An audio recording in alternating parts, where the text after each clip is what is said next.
So Michael, you are considered one of the world's leading authorities on omega-3 fats and their role in brain function. Can you please explain why these fats are so unique and what their purposes are? Brain evolved in the sea using these special fats. For 500 million years, there has been no change in the chemistry of the brain, its synapses and its signaling systems. The signaling systems use DHA, the boss of the omega-3 family, and no other molecule has replaced it over 500 million years in the things that enable you to see, to think, move and do the things that are commanded by the brain. Can you describe your findings in 1972 when you were demonstrated the essentiality of omega-3 for brain function?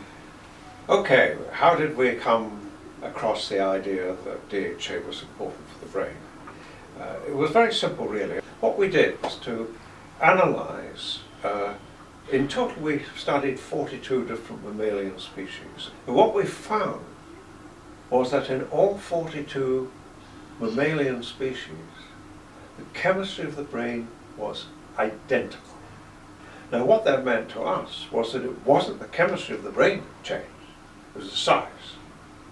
Hence the chemistry of the brain had to be satisfied from the food in order for the animal to make a brain.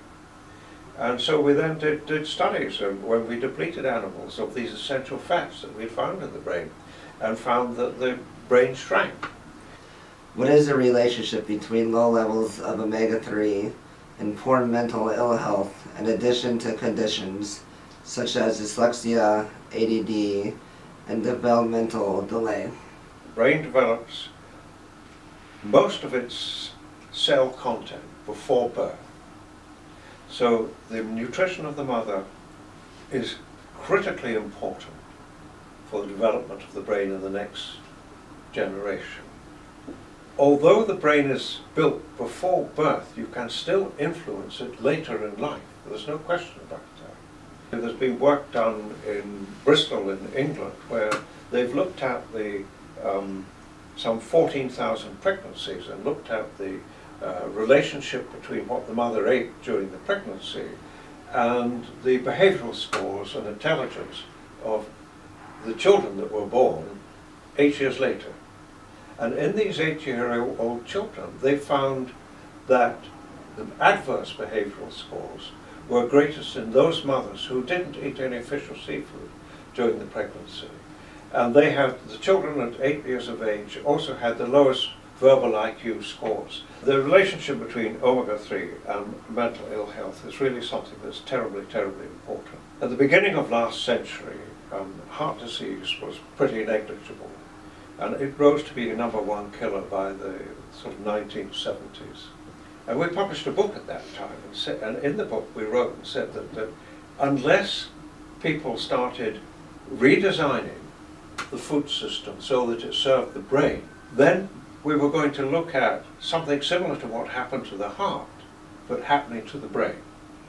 But in fact, now this is really what has happened.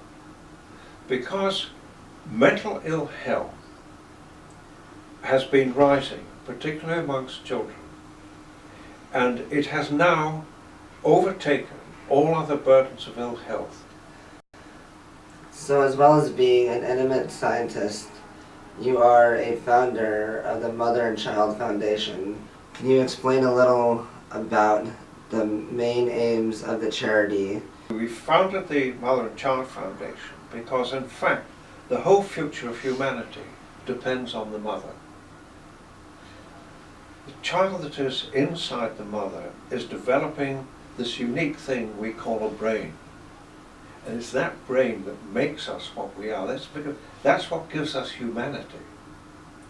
And so the aim of the foundation was to try through research and through its activities to establish the causes of mental ill health and establish the causes of brain disorders, particularly the ones that occur before the child is born, things like cerebral palsy, epilepsy, and so on, to discover the causes of these disorders so that we can prevent them. And And I hope that this enabled us, is enabling us, to get the message across about the supreme importance of the mother and the supreme importance of our brains. It's what makes us different from other animals.